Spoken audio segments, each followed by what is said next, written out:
All right. Yep. All right, we're getting people flooding in.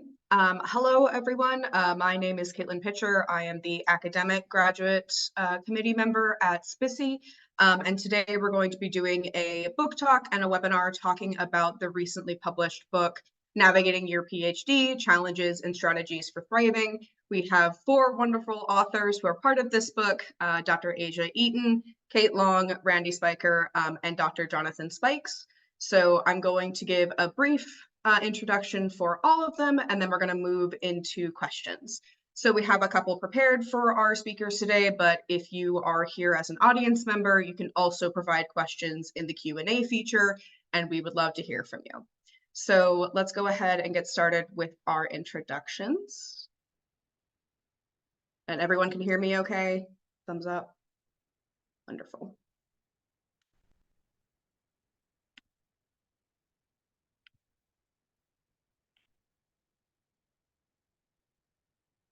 Okay, wonderful. So like I mentioned, we are having our book talk on Navigating Your PhD with our authors Asia Eaton, Jonathan Spikes, Randy Spiker, and Kate Long. So for first introduction, Dr. Asia Eaton is the editor of this piece and also wrote the preface. She is a feminist social psychologist and professor of psychology at Florida International University. She focuses on power and access through an intersectional lens and puts a lot of effort into mentoring a variety of diverse graduate students in a lot of social justice focused research. So she put a lot of work into kind of putting this piece together with a lot of different perspectives. We also have Dr. Jonathan Spikes, who will be here talking about the chapter that he provided work to, working while earning the doctorate, so working full-time while working through your PhD. He is a licensed mental health counselor, as well as the founder and CFO of the Affirming Youth Foundation Incorporated, which is a nonprofit. He completed his PhD while working full-time at a nonprofit, and his research focuses on various forms of community violence, including gang violence, community trauma, and child victimization. We also have Randy Spiker, who is here talking about her chapter, Managing Family Responsibilities While Earning the PhD. She is currently a PhD candidate in developmental psychology at Florida International University. She is in the process of pursuing her PhD as a second career and while working to support her children and parents. And her work focuses on gender norms, social power structures, and identity-based violence prevention. Finally, our fourth speaker is Kate Long. She's here talking about her chapter, Financial Wellness and Challenges During Graduate School. She's a third-year PhD student in developmental science at Florida International University. She previously worked as an occupational therapist, so also came into graduate school kind of as a second career. And her current research focuses on Down syndrome, the experiences of caregivers, and functional rehabilitation. So now that I've had a chance to introduce all of our wonderful speakers, I'm going to go ahead and kind of open the floor with kind of a broad question for everybody involved with this book. And as a reminder, if you're here as a member of the audience, you can send your questions for any speaker in the Q&A function. If your question is for one specific author, please note who that is there so we can have that put together and organized well. So just to start, I wanted to lay out this question for everybody. Many of you started graduate school kind of as a second career. So what was kind of the impetus for you in making that decision to transition over to academia or transition into graduate school?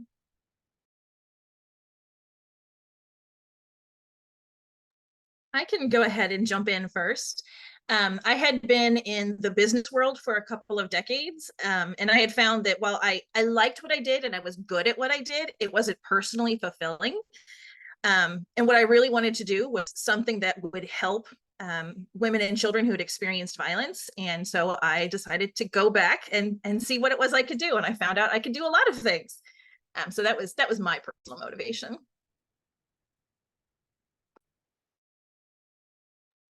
I can go. Similar to Randy, so I worked for about 6 years as an occupational therapist, and before that, I did direct personal care for about 5 years with disabled individuals in a group home, and I really loved my work. especially with children and young adults.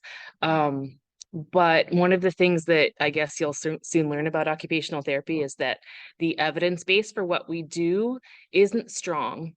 But every day I can see changes in the kids that I served. And so I really wanted to do something about that in a way that honors the experiences of disabled individuals while also working to develop better interventions to support them, if that makes sense.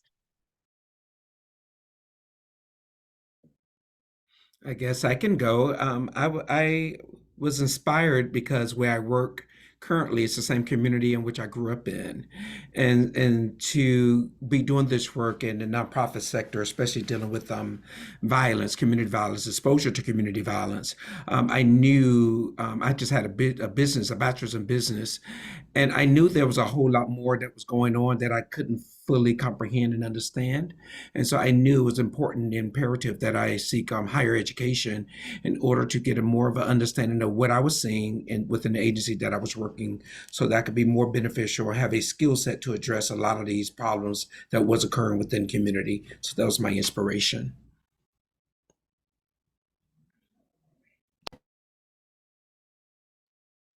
All right, thank you all for sharing. It's really great to kind of hear where people are coming from as they transition over to academia. So in reference to the book in particular, I'd really love to hear from, once again, kind of all of you. Asia, what made you really want to kind of put together this book? And as with the other speakers, what made you want to be a part of this book? And, you know, what do you think you kind of bring to the table in presenting your experiences in graduate school? I can start us off. Thank you, Caitlin. Thank you to the SPSSI Grad Student Committee for hosting this, to Dr. Spikes, Randy, and Kate for participating, and Sam. This is a passion project, and it was a privilege and a joy and a learning experience to put together and to edit. And to tell you the truth, I've been nervous about it all this morning. And I don't usually get nervous about these sort of things. And I was trying to figure out why. And it's because I care about it so much. I've done more like prestigious things or like high paying things, but I don't know that I've ever done anything more important than editing this book. It is among the most important things I've been able to participate in because I really believe it has the potential to support diverse PhD students in achieving their personal and professional goals, and with greater comfort and ease and understanding and solutions than many of us had.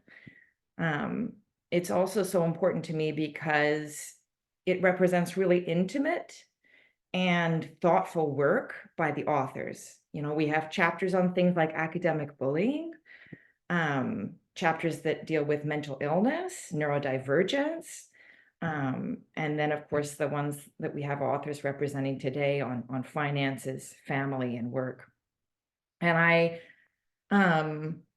put it together because I wanted to work with grad students during my sabbatical. That was like the main motive, was like, how do I work with my grad students during sabbatical? I just want to work with my grad students. And so I thought, well, we could write a book together. Well, what would it be on?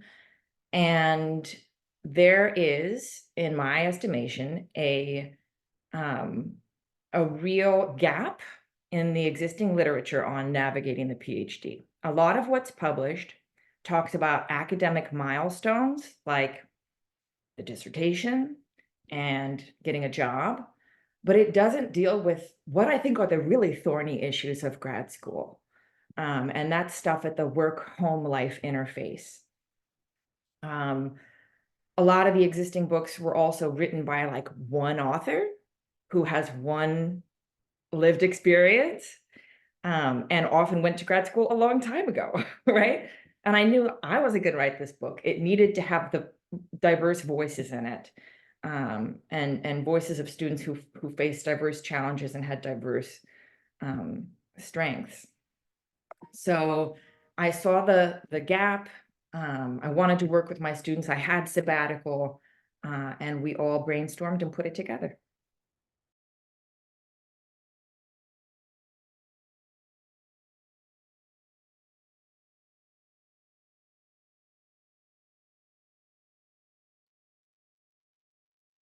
Okay, Thank you, Dr. Eaton, for sharing that information. I've obviously, in preparing for this, done a lot of reading into this book, reading everyone's chapters and kind of seeing what it's all about. And I can say, I think it answers a lot of the questions that as graduate students, we don't know to ask. But on about that level, we do have a question from the audience from Bania Buck.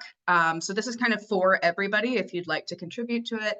So what is a piece of advice you wished you knew?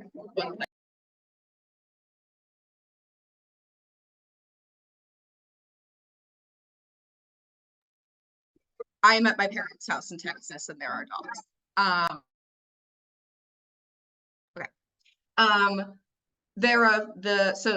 Starting again. What is a piece of advice you wish you knew before entering your PhD program as a first-gen Latina incoming student? I am nervous starting my program at a prestigious program.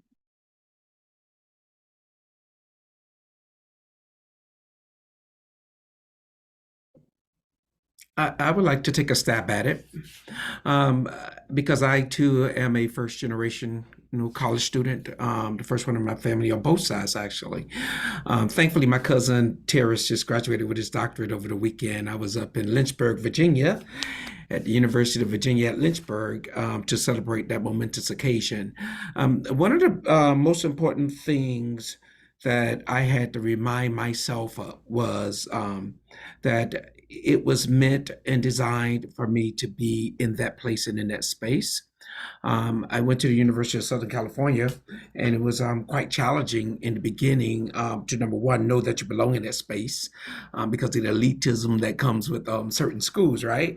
And so the belief that I deserve to be here, I'm here for a reason, and I can absolutely do this. I think that was very important for me when I first started the program.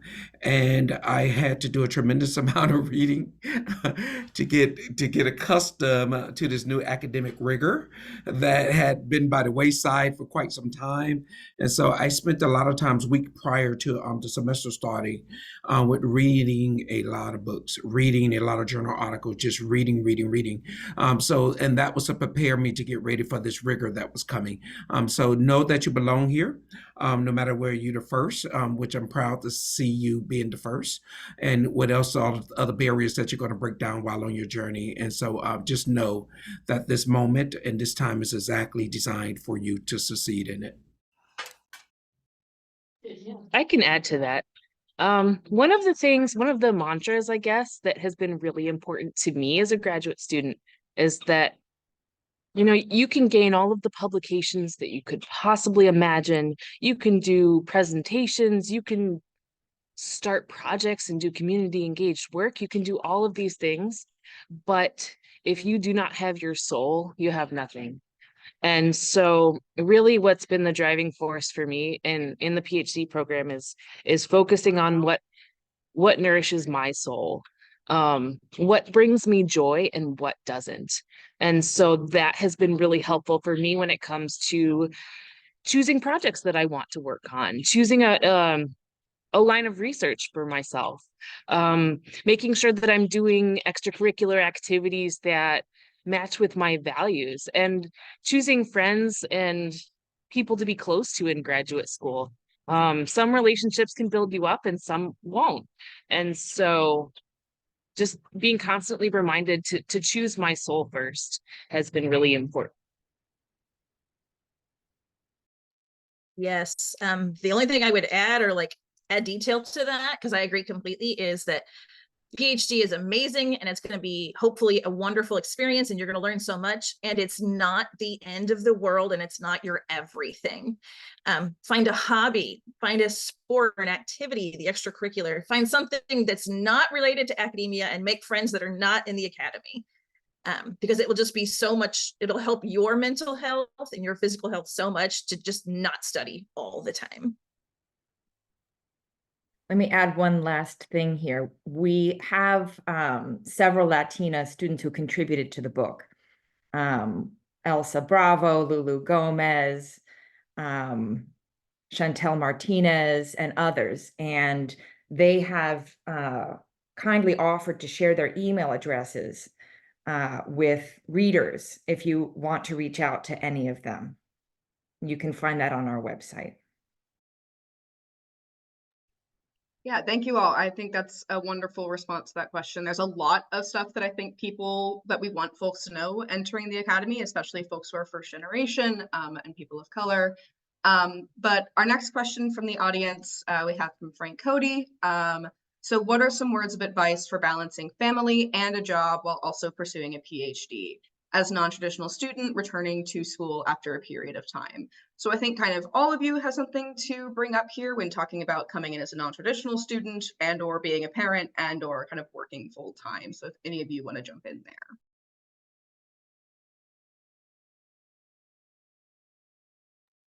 I can address on the family end. I am blessed, lucky enough to work in a fully funded PhD program where I did not necessarily have to take on a job outside of Florida International to help.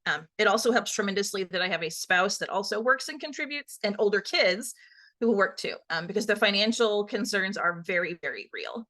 On the family end, it very much goes back to what we were just kind of talking about, that you really need to remember that there's other parts of your identity that are equally or more important than your academic one. And so sometimes it's saying no. It's like, hey, I would love to go to that, but I'm choosing to spend time with my family to do something instead, which means maybe less opportunities at some parts, but I think it really helps us in the long run. And I really think having a job and a family outside of PhD gives us a completely different perspective than perhaps some folks who have only ever been to school. Dr. Spikes and Kate probably have a similar thought process on that.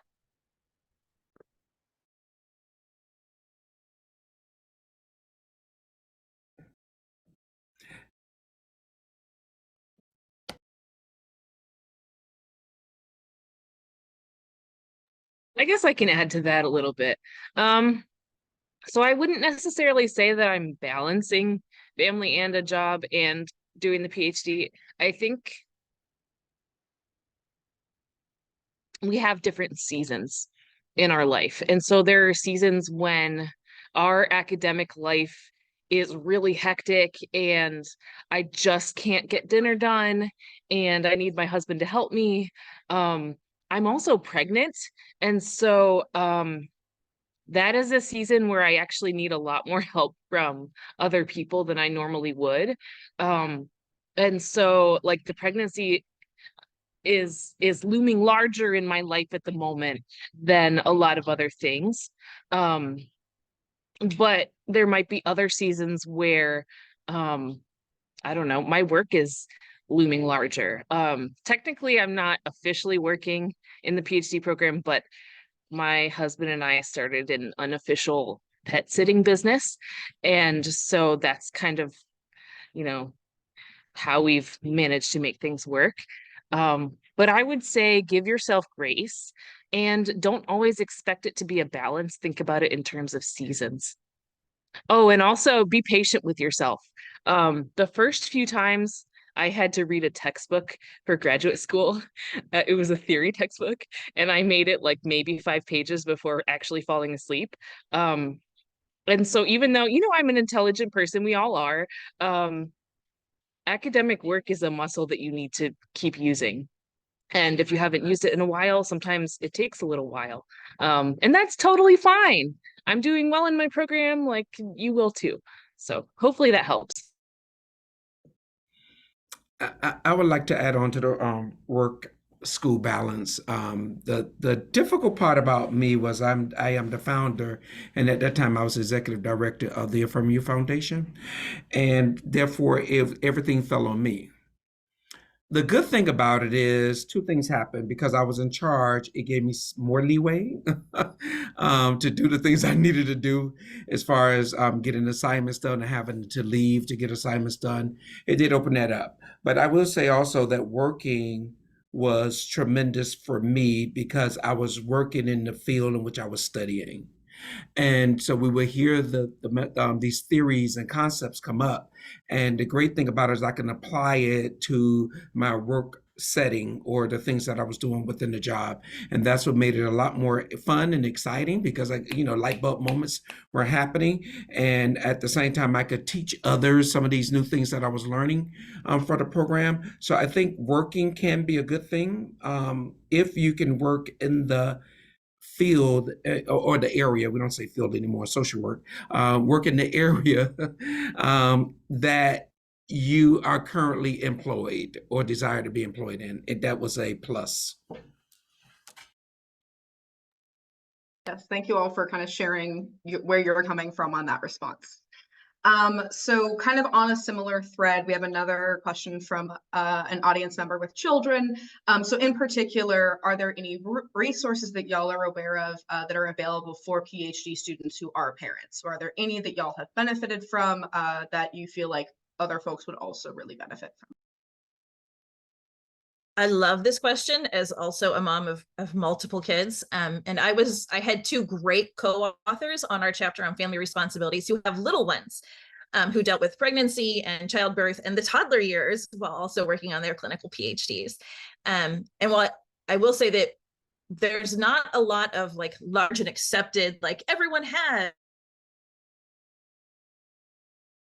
that the PhD is not designed for parents of young children, but it's totally doable. We found the first and probably the most important thing is community. You need to build your community with your cohort, with your school, with other parents on your campus. Hopefully they have them. Some campuses offer childcare options, or they might have some day programs available. You just have to check with your individual campuses and see what's out there. The second thing is we are all super organized women, the three of us at least, because you have to be, especially when you have multiple children.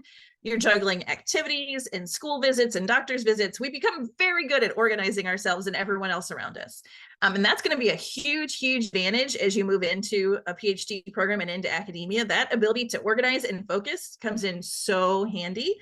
And people think kids might drag you down, but they're really, really going to help out. But it's going to be about building that community, reaching out to your cohort, to your friends, to a parents group on campus.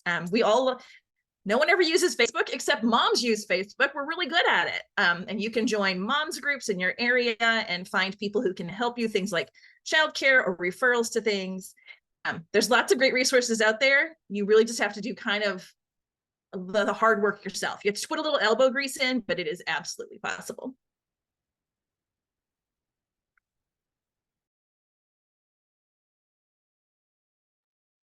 I really think this kind of emphasis on building community is a really valuable thing to talk about, both obviously for parents and in general, kind of finding community and support. So I actually have a question for Dr. Spikes. In your chapter, you kind of talk about building a network of other PhD students. How did you go about doing that, especially, with other folks who are also working full time? A great question, and thank you for asking. One of the ways I did it was to talk to others that was in the program. We had set aside times we meet, especially on weekends. We would get together on Zoom or in person if we could, and we go over things. We talk about things. There were some challenges I was facing in different parts of the program that working collaboratively, others had more skill set, and there were areas where they had a lack of skill set where I had skill sets, and so it was very important to build a coalition of PhD students who you could rely on, who you could depend on, who could help take notes if you had to miss something, or vice versa. That was very important, and it made the process a lot smoother because you had someone going through the same challenges or different challenges, but you're going through the same program at the same time was very beneficial. So building a coalition, taking the lead on that for yourself, and get 2, 3, 4 people to come together so you all could get together and go over work or talk about things and throw out ideas or talk about some of the latest research that you're finding. Very important, building in a support structure.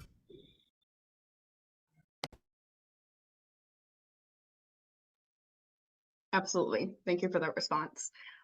So kind of once again, open to everybody, coming from where y'all are all coming from, how do you overcome imposter syndrome when applying for, and then of course, when you are part of a PhD program?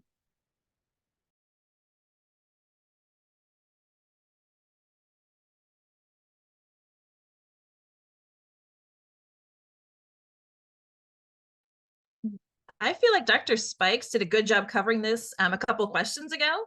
It's important to remember that you're there because they chose you, because they know that you can handle it. I know, I mean, here I am in my 4th year and finishing my dissertation, and I still struggle with it. But thankfully, I have Dr. Eaton, who even in that first semester reminded me that she picked me. She knew I could be successful and that I was worthy, and I was going to be great, and she was here for me. And it has made all the difference in the world when I start to struggle and forget. I remember that, no, I am supposed to be here. I was chosen for this moment, for this time.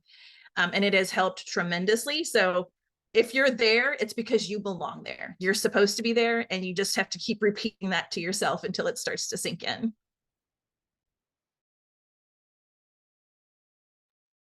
Yeah, I'm not sure, just to add, I'm not sure that any of us will ever completely overcome imposter syndrome. I think that it's something that comes in waves. And just because you feel like an imposter doesn't mean that you are one. I also like to remember that we may experience imposter syndrome because we're operating in a system that wasn't designed for us. And so we're experiencing the oppression of several terrible systems. Um, and that doesn't mean anything about what we can do or what we can't do.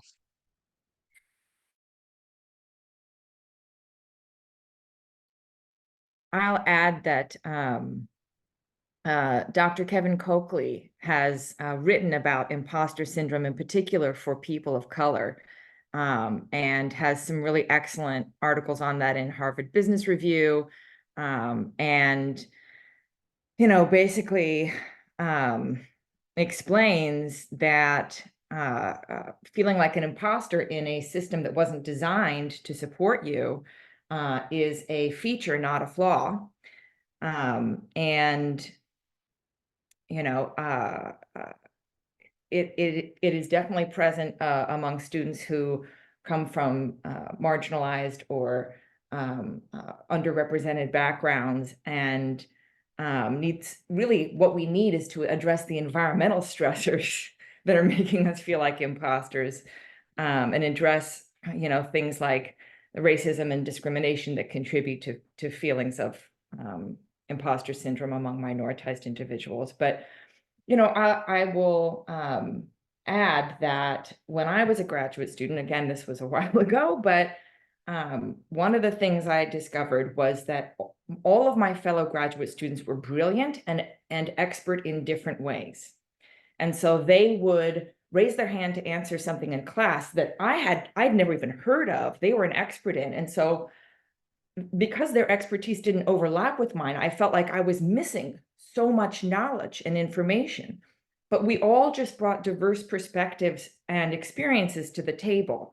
And so if you can create a collective intelligence by networking with people, you will better position yourself to navigate both the scholarly and the personal aspects, because what you don't know, your colleagues very well may, and what they don't know, you may.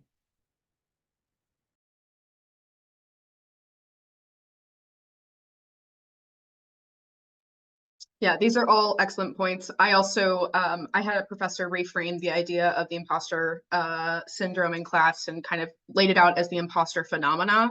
So rather than the problem being with the graduate student experiencing that, it's a product of the environment. So you don't have a syndrome, you are reacting to the environment around you. It's a phenomenon. And I think that's also a really powerful kind of way to see it, because it really is kind of a, if not universal, very common experience, I think, for grad students. I can't think of a single one that I know who has not experienced it. But in kind of talking about kind of the environment of universities and the environments that we all come into, we have another question from the chat. So we spend a lot of time learning how to be critical, articulate, and defend what we're passionate about to make the world a better place. All of you have kind of talked about that desire, and that's what brought you to academia from your different fields. But right now, universities in some cases are not very supportive of that. So what advice would y'all give to students who are kind of dealing with this lack of support, and how do you remain motivated in what you want to do while kind of facing that negativity?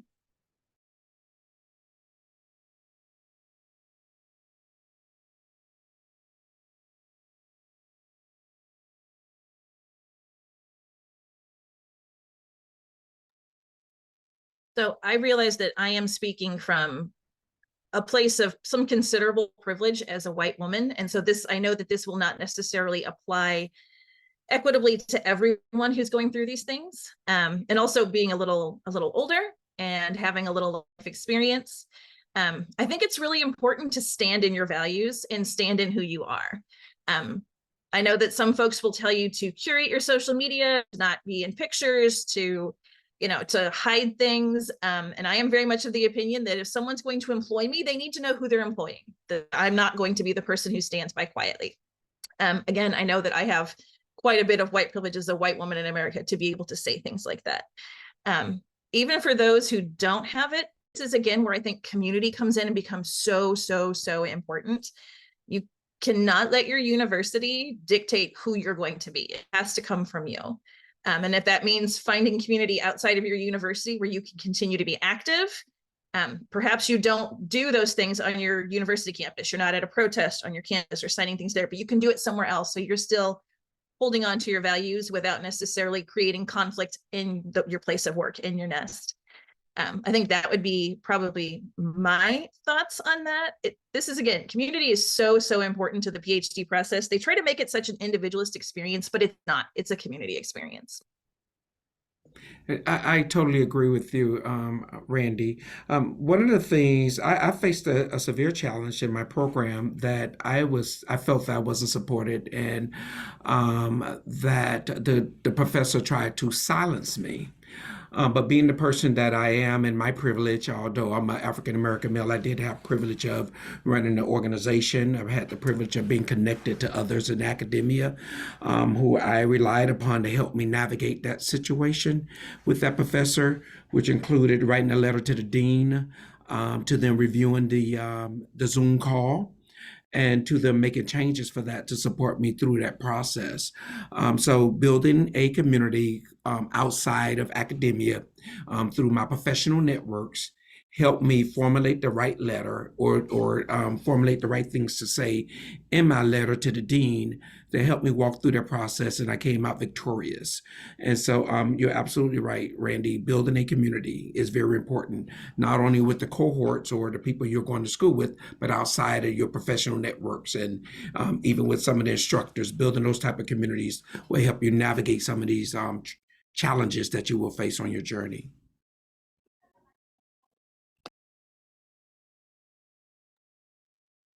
Thank you all for your responses. That was great to hear. So kind of moving a little bit towards kind of the specifics of getting to grad school, and especially dealing with moving further away, we have a couple of people who had questions about kind of the logistics of dealing with that. So I know some of you moved relatively far in moving to graduate school. So are there like anything that you can say to students who are really stressed or really intimidated by the concept of moving, or any really good recommendations that you have for students who may be moving relatively far for their programs? And I think, Kate, you talk a good deal about that in your chapter, if you want to jump in. Yeah. So I ended up I've moved a lot in my life, but I ended up moving from Maryland to Florida, and I think any move that you have is going to be different than you ever expect it to be. And so I guess what I would recommend is giving yourself time to adjust, especially before you start, if you can. It definitely took my husband and I a lot longer to find an apartment than we expected. And in the book, I talk about how we show up at our future apartment, and apparently there was a clerical error. And so we ended up having to live on people's couches for a while before we ended up finding an apartment. So give yourself time just in case an emergency like that happens, or to get yourself settled, like getting your driver's license in the state, finding the best grocery store. Those are things that I wouldn't recommend you do while you're also starting graduate school. It's nice to kind of pace yourself and take it slowly. And because I was unable to do a lot of that with the stress of our move, I think it really did affect the level of enjoyment I was able to have in the program at first. The family and I also made a very long distance move. We moved from Missouri to Miami. And my advice would be, do not miss an opportunity because it's far away. PhD programs are notoriously hard to get into as is, and even more so when you start narrowing it down to your field of interest and the programs and research you would want to work on. Chances are you're not going to find that near your home. If you do, great, go for it. But chances are you're not going to. So don't miss out on your life's work and what you're supposed to be doing because you're afraid of moving. Second, Google is your friend. You can do so much online looking. Before we moved here to Miami, I was Googling the area. I was looking at census data. I was looking at real estate data months in advance, as soon as we knew we were coming. I also was like joining Facebook groups for people who lived in Miami already. And I was starting to forge those, again, connections and community to find out where would I want to live with teenage daughters and what is close to the university, especially if you don't know the area. It's so important to talk to people who do live here and do know. And then the other thing I would say is try to connect with people who are already here in the program. So students that are ahead of you in the program, connect with them beforehand, and then they can help you with that. And they've lived there, they've done it for a year or two. They can be your best resource. Wonderful. Thank you all for those comments. So we have another kind of question from the chat that I think, Randy, you'll actually have a lot of insight on. So one of our audience members is looking for support on going to grad school while also financially supporting family. So working not only to apply to programs, but worrying about kind of supporting yourself as well as family members, dealing with bills, mortgage, etc. So Randy, especially if you have anything to bring up there, or anyone else can jump in as well. Sure.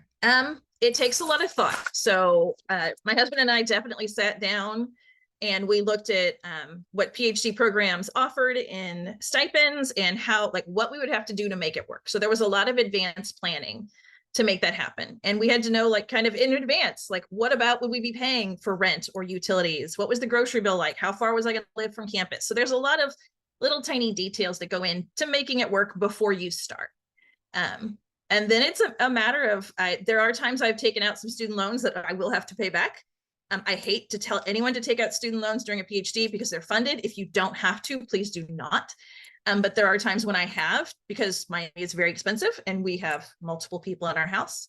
And it's just a decision that we made financially for us as a family. And then just kind of thinking through it. It might be downsizing. We moved from a 3-bedroom, 2-bathroom house to a 2-bedroom, 1-bathroom apartment. What we had in Missouri, we could not afford here. And so it was trimming things down a little bit. We do less things because the PhD is important. And I have my family's support behind it. My husband is my biggest cheerleader, followed very closely by my 3 kids. They are the biggest and best cheerleaders in the world. They would not have let me say no to this. So we all pitched in together to make it work. And that, I think, is just like the biggest, most important part is, if you decide this is your path and this is what you're going to do, then you're going to put a little work in together as a family to make it happen. And so your family supports will go a long, long way for that. I would like to chime in too that because I have PhD interns here, that a lot of times I talk to them and I say the discomfort is temporary. It may feel like forever, but it's temporary. The PhD is more important because it's going to open up so many more avenues and doors for you once you complete the process. So if I have to be uncomfortable for 7 years, then that's most what I do, because there is greater coming after that.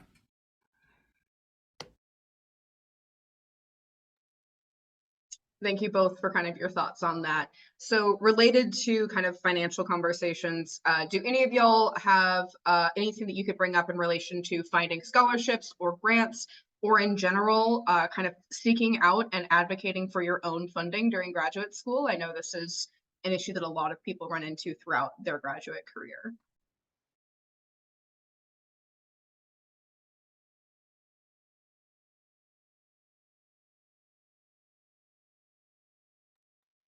And this isn't really, oh, go ahead, Dr. Eaton. Oh, I was just going to plug the McNair program, which Randy did as a undergraduate, and many of my students have done as undergraduates. It also, at some schools, there's a McNair graduate program. If you're an undergraduate McNair scholar, it's a federal program at over 100 institutions in the United States. It's run by the U.S. Department of Education, and it's for students who are underrepresented in STEM. And it gives you supportive mentorship. It helps you prepare your materials. And then it makes you eligible for the McNair graduate fellowships, which provide additional funding over and above what the stipend typically is at a university. So see if your university has McNair. That's my first suggestion.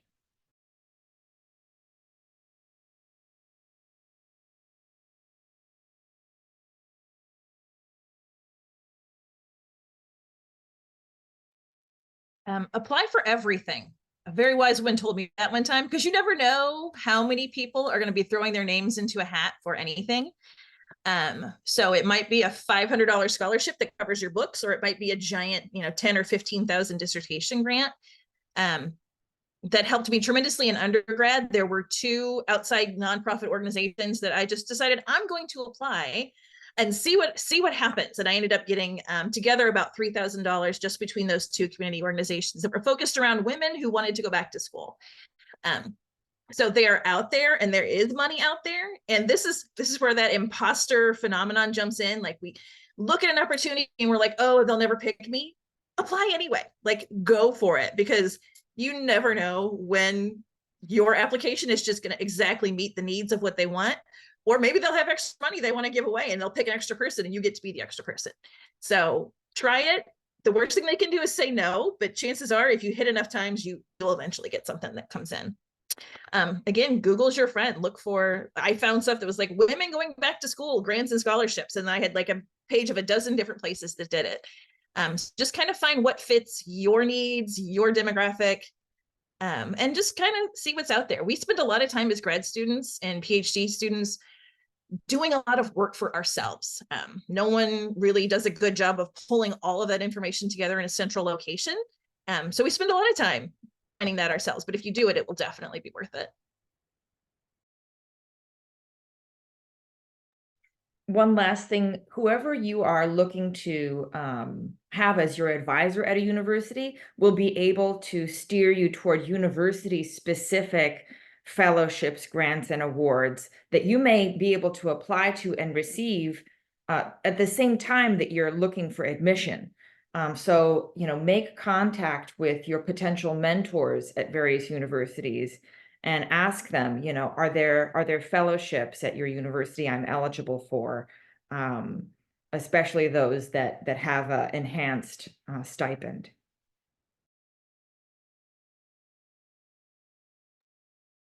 Thank you all for those responses.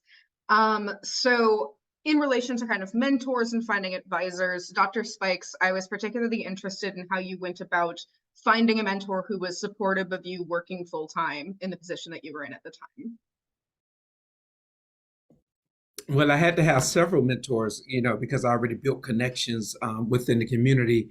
I had mentors at FIU, at Florida International University, as well as the mentor that was assigned to me at the school. So I utilized all of them. I utilized every single source that I can. There was a time during the dissertation process where I was just point blank fed up, and I was no longer responding. Responding to the chair, and Dr. Kinney from FIU, she and I happened to be at a conference, and she asked me about it, and I said, well, I'm not speaking to my chair. And then she gave me her own story that helped me to move past this roadblock that I imposed on my own self, right? It helped me move past it, and I called my chair. We was able to work some things out. But had I not spoke to Dr. Kinney, I wouldn't have saw the bigger picture, that it was just something that was temporary and I had to get through it.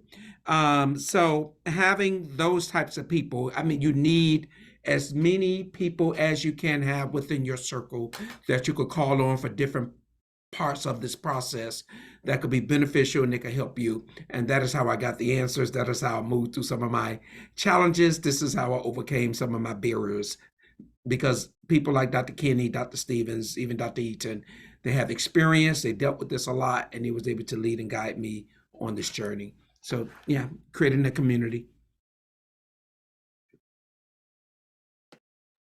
Thank you for your insight on that. It was definitely interesting to hear kind of how you go about doing that, especially working full time. So I actually had a question broadly for kind of everyone involved in this book. So I noticed many of you throughout your chapters mentioned this concept of kind of managing up. So can one of you kind of define that term and talk about what that meant for you in your experience? I can define it. It's basically managing your relationship with your supervisor. So helping them to help you, right? Letting them know, here are the things that motivate me. Here are my needs. And doing that early and often so that they can best serve and support you. So being transparent about, for example, the fact that you don't work after 6 p.m. or you need to go home on a regular basis to see your family or whatever it is. Let them know what your needs are, and then they'll be better able to help you. I have a student right now who gave me this insight because she said to me in our very first year of working together, I do really well with like positive verbal reinforcement. And I said, well, I can do that. Like, that's not, that's not a problem. You're fabulous. And so, you know, I so appreciated that because she was telling me, here's how to mentor me. Here's what I need.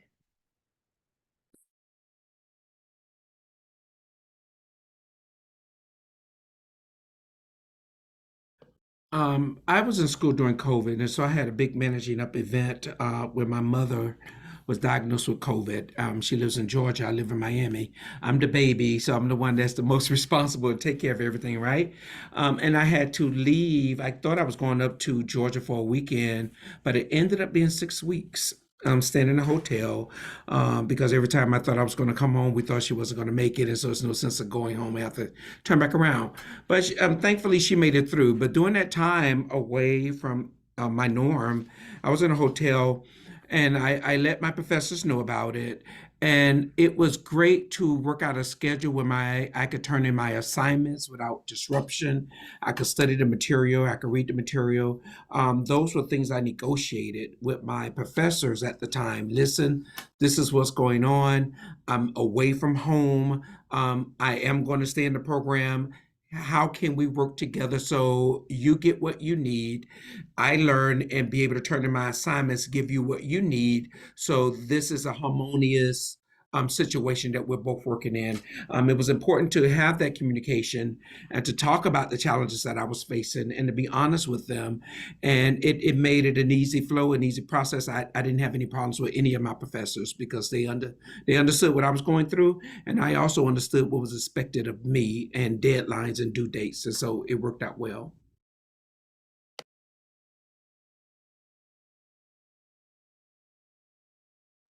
I would second that. I think the key is honest communication. Honestly communicating your needs, your concerns, things you're worried about, and honestly communicating what you can and can't do. So many of us come into grad school and we're people pleasers and we're perfectionists because that's how we end up in grad school. We're perfectionists chasing something.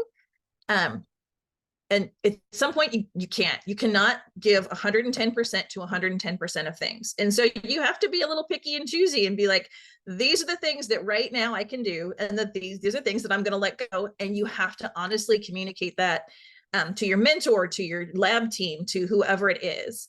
And you have to have a good relationship. Like, you need to be respectful of everyone's time and everyone's needs and not just assume terrible things either direction. When you go to grad school, everyone there wants you to succeed. No one is looking for you to fail. So you have to help them help you by remembering that no one wants to see you fail. No one's trying to trick you or hold you back. You just need to be honest and upfront, and it will be so much smoother if you can do that. I will add that sometimes directly communicating with your advisor isn't something that is the best idea if it's somebody that you don't think will work with you about certain things. So I would suggest use some discernment. If you don't believe that your advisor will work with you in a specific area, then kind of strategize like what can this person do for me, and how can I get my needs met in some other ways. I will tell you, I didn't expect that my advisor would not necessarily support this pregnancy. Like she suggested that I get 5 days a week of daycare, and when I told her I couldn't afford that or didn't want to, she said, well, you should have thought about that before you decided to get pregnant. And that was really a surprise to me.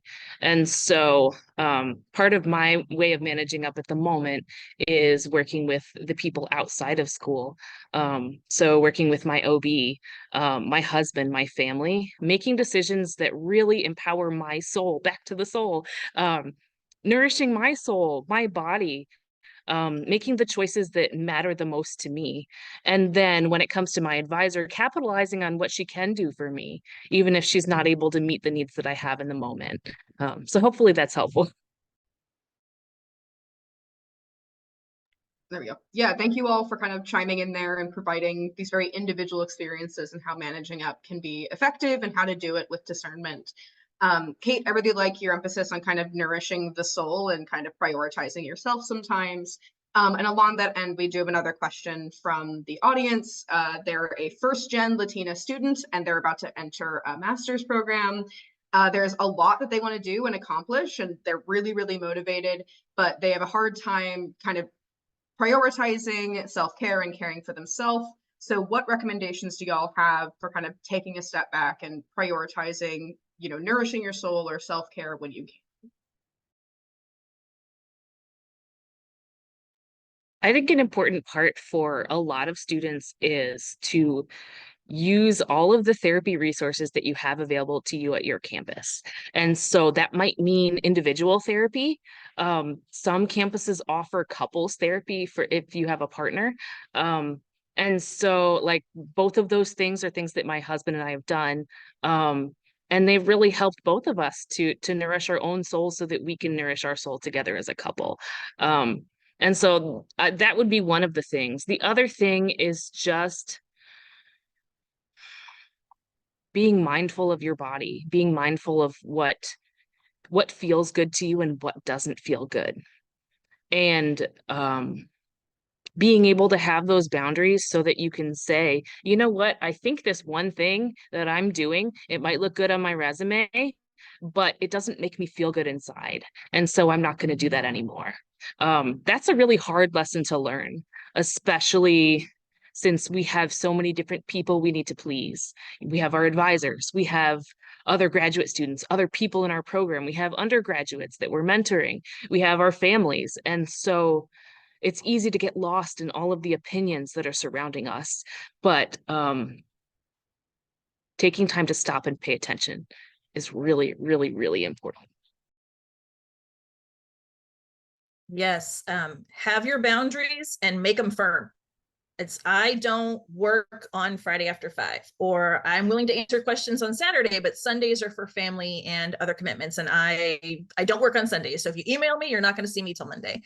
And sticking to them. And a good mentor and good language Grad like members and stuff will understand that you have to have some kind of balance in your life, even though grad school doesn't want you to. Because if you don't take the time to take care of yourself, at some point, your body will tell you, you have to take care of me now, and you will break down, things will go wrong. So you kind of have to, and that has to become a priority for you. You are going to prioritize yourself because grad school is never going to prioritize you. So just boundaries, communication, stick to it. Therapy is great. I love it. You should definitely do that. Just know what's important to you. And I would also say you can do it all, but you're not going to be doing it all at the same time. So we all have this idea of, I'm going to do it all. I'm going to do everything. I'm going to do all the research and all the writing and all the classes and and you will do those things. but not necessarily at the same time. So seasons, as Kate mentioned earlier, like maybe this time you're just focusing on classwork and some writing, and that's all you do, and you take care of yourself. That's more than enough. It's great. And then you will do other things later and you will be just as successful.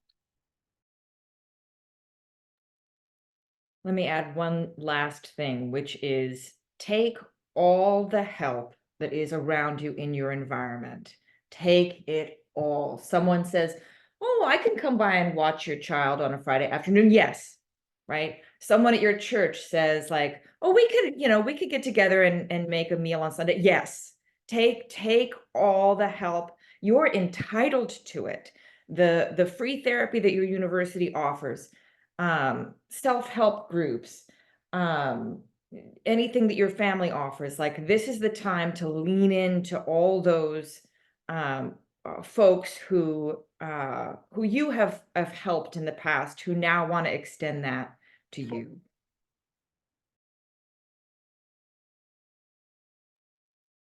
Thank you all for kind of commenting on that. So we are coming right up on the end of time, but before we finish out today, I kind of wanted to open the floor again and just ask Dr. Eaton in particular, who do you think would really benefit from this book? And then for each of you other authors, who do you think would really benefit in particular? I think we put the book together hoping that it would not only discuss specific challenges at specific identity intersections, but have entry points for almost anyone, right? There should be a chapter that almost anyone can make use of. We had a question about moving away from home. We have a chapter on moving away from home. Now, did we get to cover everything we wanted to? No. We, for example, didn't have a chapter on navigating grad school during a crisis, like a war or pandemic, which, we wanted to, but we just couldn't do everything in one volume. But we really are hoping that there's something for all PhD students in there. And not just in psychology. SPSSI is obviously a psychology organization, and many of the authors have a psychology background, not all of them, like Dr. Spikes. But that was a function of, our networks and, our ability to get this first volume done in a timely manner. But in a second volume, we hope to cover additional chapters, have students who did their PhDs internationally. But I really think for students studying in the US, there should be something for almost everyone in the volume. I want to add a little not a very traditional use of this book. One of the things that I found helpful is that I can give assigned reading to people in my life. Like if I am struggling to explain what it's really like, because having a PhD is a really weird and insular experience. But if I can give the chapter on financial experiences to my dad so that he can understand what I'm going through, sometimes that's easier than having to sit down. Okay, here's this layer of the problem, and this one, and this one, and this one. So that's just my piece of. Another non-necessarily student use of it is I have been recommending it to anyone who works with undergrads or postdocs who wants to go to grad school. So my McNair mentor, other professors that I know that work heavily with undergrads and research, because they're in the system and they don't necessarily see or have the same experiences as students, especially if they work with underprivileged students of color, things like that. And so the first thing I did was like, I hit up my old McNair mentor program and was like, you need this book and you need to take it and buy a bunch and give them to your students, but you need to read it. Because all the things that I can't articulate to you or things that I haven't experienced, someone in your cohort will have experienced, and they will be struggling with this as they get ready to apply to grad school. And this will help you help them. So I do think any graduate student can use it, but I think anyone who works with graduate students is definitely going to benefit from it too.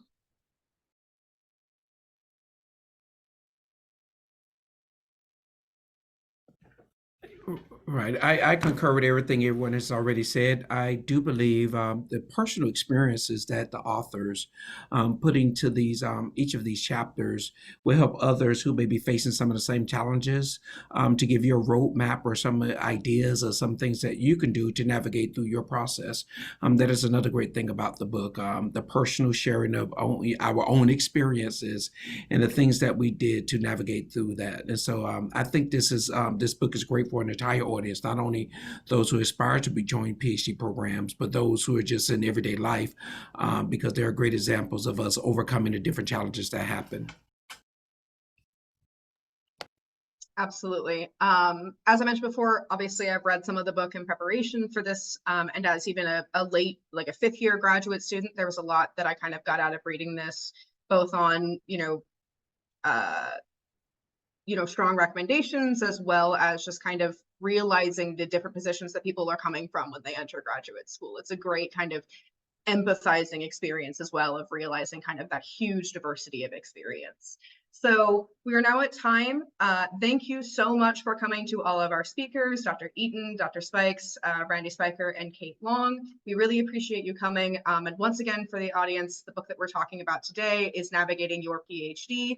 And we will have a link posted to our, I think, membership newsletter very soon, as well as a recording of this book talk if people are interested in taking a look later. So thank you all again for coming out today. Thank you for talking about your work and talking about the chapters that you wrote. And I hope you all have a wonderful day. Thanks again, Caitlin.